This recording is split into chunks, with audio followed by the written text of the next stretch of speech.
proclaim to the world that you are so good. I pray that everything we do today, worshiping you, praising you, talking about you, and just hearing from you, declares that you are so good, Father. That is why we're here. I pray that you help us do that, and that you are glorified by what we do. Thank you again. Praise your name. Amen. Thanks, Charles. Hey, it's so good to see everybody here. Visitors, maybe more regulars now, and family. I have my family, extended family here, visiting for Labor Day weekend. And a lot of students, this is our graduation month. A lot of our students are graduating. What I wanted to do before I start my sermon is we've been discussing at our board meetings, we wanted to focus on children's and youth ministry. And we're looking at all different ways of enhancing that. And actually one of the things that we're looking for is a children's or youth ministry director. So any of you out there that feel this tugging and calling from God to say, you know what, I want to really get in and feeding and volunteering and helping out with youth ministry. So we're looking at all different options from starting potentially Pathfinders or Voyagers type program and anything else. So we're very focused on that. So before I start my sermon, there's actually an email I did get. It was an applicant, and I wanted to show you the email because it's a little bit on the interesting side, but I wanted to get your feedback on it because it is something I blacked out because I didn't want you to see who it was from. But essentially, the applicant for the youth director says, "Dear church board, I'm writing to apply for position as a youth director. My experience is more along the lines of evangelist, but I believe I could fill your position adequately. I have never attended any Bible school per se, but I have a lot of field experience. I don't have a degree on my wall, or a wall for that matter, so I think they don't have a home. So I've traveled around most of my life, renting and doing odd jobs to support myself and preaching whenever I was invited, churches, streets, even jails. This is the fact that I was actually a little bit more concerned about and wanted to get your take on it. As a matter of fact, I've been thrown in jail several times and been involved in a few public squabbles. I've been accused of being anti-Semitic, anti-authoritarian, causing disturbances almost everywhere I go. But I do enjoy ministry to all ages and did have a few conversions to Christianity during my ministry, as well as a few healings.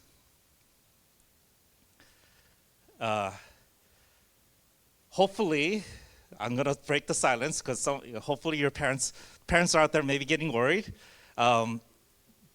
This is a fictitious email. And it's actually from the Apostle Paul. That's his background. So sometimes we look at the Bible through the lens of something we think is acceptable. When you see the leaders of the Bible, they're anything but plain or boring. They're actually revolutionaries. When they came on the scene, especially Jesus, he came to change everything. So I read a book. I don't know if you know Jesus I Never Knew. It's a really, really interesting book. What it does is it shines a light on who we think Jesus is and everything we got wrong. So first of all, that's the picture of Jesus I grew up with. I remember when I was little, when I was in elementary, our Bible or our youth director gave me a picture of this exact picture, and the back side it had a mirror on it. And she told us, more you become like April, smiling because you probably had the same thing, right? Exactly. Was told, you look at this picture, and the more you become Christian, the more you have a relationship with God, you're going to look just like him. So you look at the mirror, and you look at the picture. I'm like, I remember when I was young, this is when I was like 6 or 7, I was thinking, I'm not looking like him at all. I'm not changing at all. I'm like not getting there, right? And what we do is we totally forget that Jesus was anything but normal or regular. And we have completely, and these are the 6 things out of the book that we get completely wrong. Jesus was anything but gentle and meek. I mean, he was gentle and meek in all ways. But he wasn't just gentle and meek. He was actually a revolutionary. He upended the political and religious systems. He was called by the Pharisees a troublemaker, a rabble-rouser. He was literally someone they're looking to kill because he was such an inciting and polarizing figure, right? He wasn't just a spiritual leader. He was here to change the world. He was here to give us a whole totally new view of what the kingdom is like, right? And by the way, this picture is from a European influenced vision of what Jesus was. And Jesus was nothing but a European, right? He was anything but detached from daily life. He literally came here and he suffered and went through every experience we went through, right? And it wasn't just a moral example. He was someone for us to follow day to day, daily. And he wasn't a passive victim. He willfully, intentionally led his life for us. He was not a passive victim. This is what Jesus may have looked like. And this may make you feel uncomfortable. There was actually a different picture that scholars have actually put together based on skulls that have been recovered from that era. That looks even worse. I actually chose the better looking of the ones I've seen, because it was a little shocking when I saw the one that the scholars in England actually put together. And it would be somebody that you would not identify with. And I remember even my feeling when I first saw this picture was like, I'm not comfortable, right? But I asked ChatGPT. I seem to be using ChatGPT a lot. I asked ChatGPT, based on the inputs of the Bible and the characteristics of Jesus, write me a resume of what Jesus would have looked like. I know it's a little bit small, but essentially the objective of Jesus in his resume is to bring transformative change, profound spiritual insight to individuals and communities through radical teachings, bold actions, and compassionate action. He was not here to make you comfortable. He was not here to make us feel good about ourselves. He was here to make change, lasting, direct change. And he literally upended all of society and the way they thought about God, right? And if you look at some of his key accomplishments, he founded the Christian movement, which is the largest in the world, performed miracles, did sermons, challenged religious authorities, but had an inclusive ministry. And he was constantly resolving conflicts. This is the Jesus that we sometimes don't realize who we serve. Now, is this somebody you can get behind? Would you give your life for this person? If you don't know, maybe we need to take our lens off and look at who Jesus really is, and maybe look at some of the leaders that we're following. Who are they? The leaders in the Bible, the leaders that are here today, right? So there's one leader that I respect a lot, King David. And if you look back, because a lot of our stories that we hear about King David is about when he was, flourishing, and he built a temple and did all this great stuff. But if you go back, when he was being chased by Saul, who didn't want to abdicate the throne, and he literally decided, I'm going to kill David because he was the anointed. So David was literally running around, scared for his life, hiding from cave to cave. In this cave, this is actually the account of, and I'm going to talk to you about a not very sermoned group of people in the Bible. It's called David's mighty men, the mighty 30 men, okay? It says, David left Gath and escaped to the cave of Adullam, where his brothers and his household heard about it, and they went down there. And all those who were in distress or in debt or discontented gathered around him. So as David was running around hiding in caves, everybody who was discontented, who was in debt or running away from debt, literally criminals, right? And anyone who's discontented with life would gather around him. He literally gathered the worst and the most discontented people around him. And they said he was running around and hiding in these caves, but this is where he created these bonds with these men. And these men eventually became David's mighty men, the 30 that is mentioned in the Bible. There's 3 that is brought out among these three, there's stories that are told in the Bible. One of the stories is that among the top three, one guy with one spear killed 800 Philistines. When the Israelite army turned their back and ran away, he stood his ground. And he literally single-handedly killed 800, or stopped at 800. And more stories like that. But this is the most interesting part of the story. David, he was camped outside the Philistine stronghold. And he says to his men, "Oh, that someone would get me a drink of water from the well near the gate of Bethlehem." Right? So he's just kind of reminiscing. Now, think about the type of purpose and devotion his men had for him. When David just kind of says, "Oh, I wish I could drink from that well in Bethlehem." Now, the well in Bethlehem is behind enemy lines with hundreds, if not thousands, of Philistines in between. So David's mighty men hear this. This is the type of devotion they have for him. Without even questioning, these three men decide to break through the Philistine line. They break through the Philistine line, make their way to the water, draw the water while they're fighting off the men, and run back with the water, probably having a lot of carnage in between. And they bring the water back to him. The type of devotion and sense of purpose these men had is unwarranted, unseen, right? And then David, obviously, he refused, because it's the character. This last part of David refusing to drink shows the character David had. This is why the men were so devoted to him. He said, "How could I drink this water?" If I was like, "Oh, if I could get the water in Bethlehem," my men break through and they bring water. "Oh, that's awesome. It's a good, you got me what I wanted." That's not how he thought. He thought about what examples this was set. He thought about the sacrifices men made. He was a leader who thought about his men, who thought about the examples that are being set.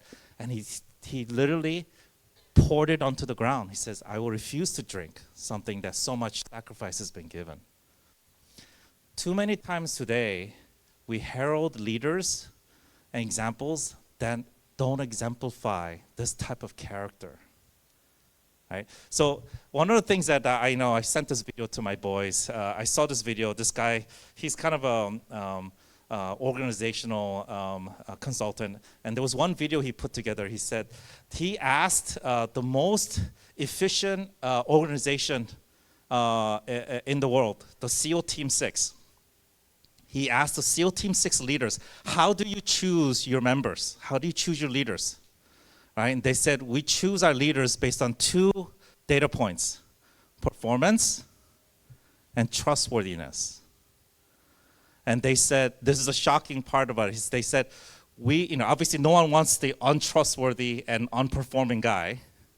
And everybody wants the high-performing and high trust. But the shocking revelation that the SEAL Team 6 leadership said is, the high-performing, untrustworthy person is somebody we will never get because they're toxic to the organization. They said they would have a medium or even low-performance person that has high trust before they get a high-performing person with low trust. Okay? What does that mean? The character of the leader makes the difference. That's the type of leader that instills men who break through Philistine lines to get water for their leader. If you can find people you can trust, that you can look up to, and really dedicate to, you're going to grow. So one of the things that we do too much and too often is we put our faith in the wrong leaders and in the wrong role models, right? And one of the worst role model, worst leader, who was the best performer but the most toxic in the world is who? Hitler. I'm going to show you a video of Hitler when he's presenting and how he convicted or convinced a whole nation. But look at the way he talks. They said when he went up to speak, and a lot of the examples that we see of Hitler talking, he's screaming and yelling, right? But he also would calm down, and he would actually talk soft and he would actually draw people in. They said most of the people who actually followed him around, who were massing in the crowd, who were literally breaking down the barriers to hear him, were women. Women. They loved his passion and his sense of leadership. And what he did was he actually roused a nation that was feeling bad and down on the fact that they had lost World War I, and they were literally in the midst of depression. And a whole nation rose up to follow him. This was fertile ground for a new breed of rabble-rousing right-wing politicians. Among them, Adolf Hitler. Unemployment plunged, and the Nazis became enormously popular. Now emboldened, the Führer made his first expansionist move. In 1935, he reoccupied the Saarland district on the French border, after it voted to return from League of Nations to German rule. A year later, he sent German troops into the Rhineland, part of... So a lot of these people, when they interviewed them later on, they said they had no idea who they were serving. Most of the Germans thought that they were on the good side, because what they thought and what Hitler has convinced them is, we're doing the right thing. We're taking back our nation. And so when they set their heart and passions on this evil leader, he literally was on the verge of taking over the world. This is the map of what it looked like on the day Winston Churchill took office. Now, I've been on this documentary kick for a while, and I'm like consuming documentaries like crazy. It's like Netflix has never been so busy, right? But there's this one documentary that there is so many things that are fascinating about World War II, because there were so many times where literally if one thing went wrong, Germany would have taken over the world. One thing. This is one of those things. Germany invaded Poland, then everybody was afraid that they're going to now invade the rest of Europe. And so France fortified themselves. They were expecting an invasion. So they fortified themselves across what's called the Maginot Line. The Maginot Line goes right across the border of Germany and France. It is considered almost uncrossable because there's holes dug in with tunnel systems, and they had thrown all their troops in the Maginot Line. And they said it was going to be a bloody mess if Germany invaded, right? Guess what the Germans did? Do you guys know? This is like the most crucial part of history that literally changed the tide of war. The German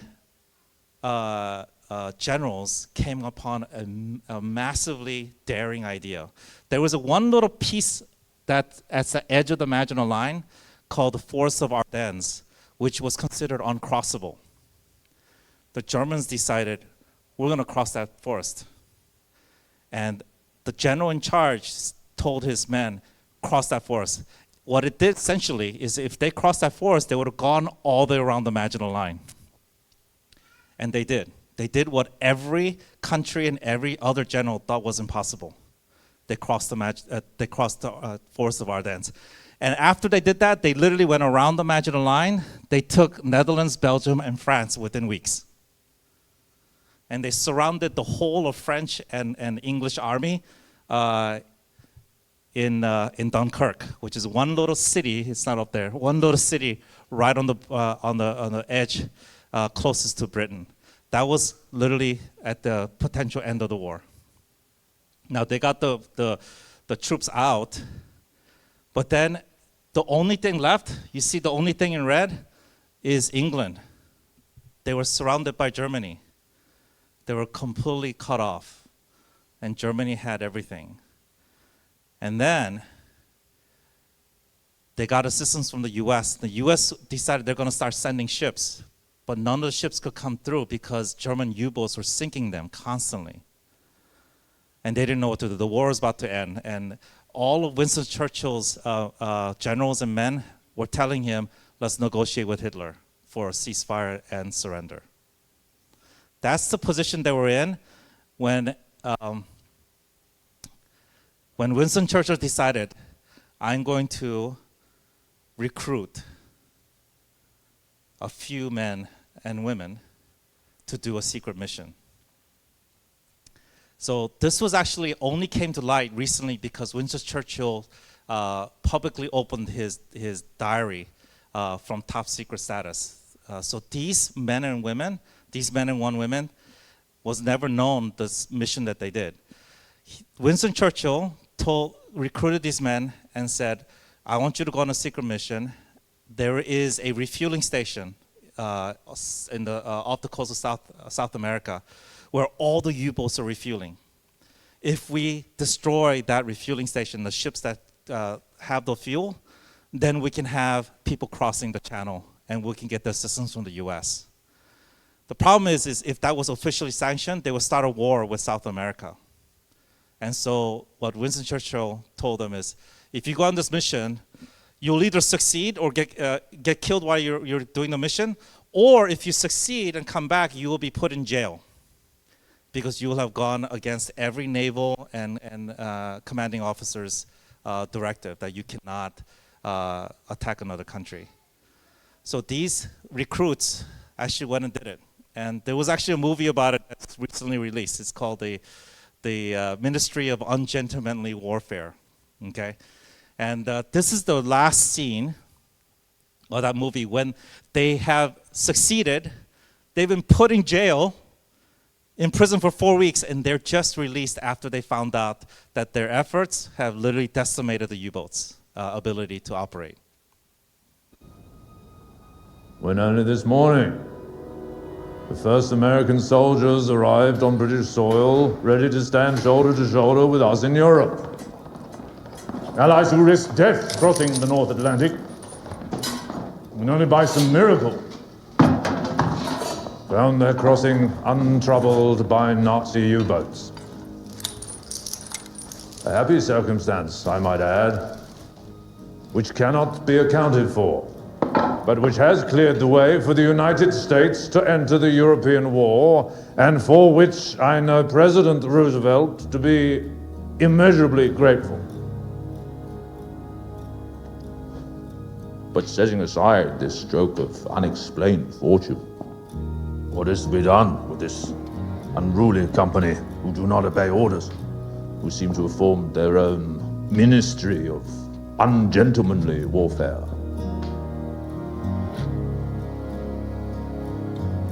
From now on, they work for me.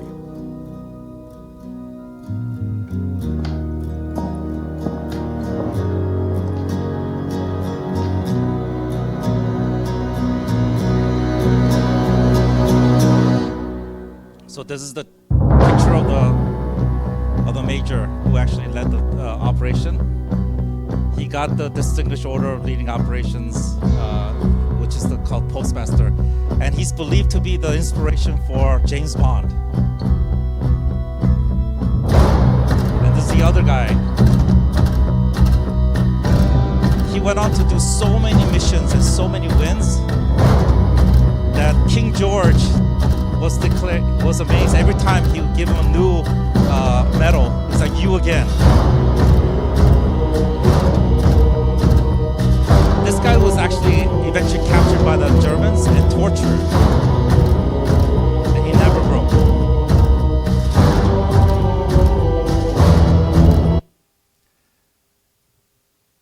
So we have a lot of graduates today. Right? Who do you look up to as heroes? Who are you going to follow? Who will gain your trust? What will you accomplish? And we've seen that it doesn't take an army. It just takes sometimes one person, right? And I know even our church, we sometimes seem small, but we're following Jesus, who is our best example. And we can do a lot just with the smallest number of impassioned, purpose-driven people. So Jesus said, very truly I tell you, whoever believes in me will do the works I have been doing, and will do it even greater than these. If we're following the right people, if who we look up to as our heroes are ones who are truly worthy of the respect and trust. You will do things greater. Nelson Mandela said, what counts in life is not the mere fact that we lived. It is what the difference we made in our lives of others that will determine how we live. So, as we end, just wanted to give a quick shout out to the graduates that are graduating, whether it was in middle school, high school, college, moving on. And also for us, as we graduate into life, who we follow, who we look up to, who we model ourselves after is the most important thing we can do in our lives. So, let's, if we can, I'd like to give the word of the sermon. The last 4 words, the first one I did a while ago was vulnerability. If we have a church that's vulnerable, that's sharing our weaknesses, our struggles, which is what we do, right? And then we want to give opportunities for us to do this, whether it's in lesson studies that we do, whether it's in small groups, or whether it's in one-to-one conversations. Being vulnerable with each other is when you start to connect as a church, right? And that's when we start to create a community.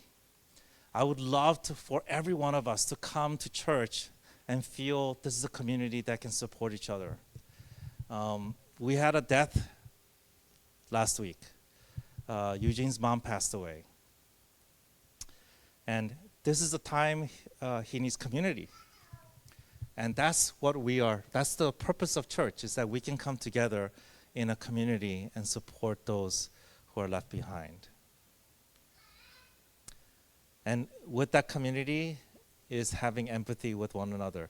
You cannot have empathy unless you get to know one another, unless you spend time with each other to know and understand what they're going through. The last one for today is purpose. What is your purpose? What is purpose that God has called you to be, right? Is it to be someone who can contribute to the life around you, to the people around you? Are you following a leader that you can look up to, that you can trust, that will develop you, that will make you a better person than you are? So that's my prayer today as we end, that we have a search for purpose, and we ask God for that purpose today. We have we have our deacons come up for a prayer offering.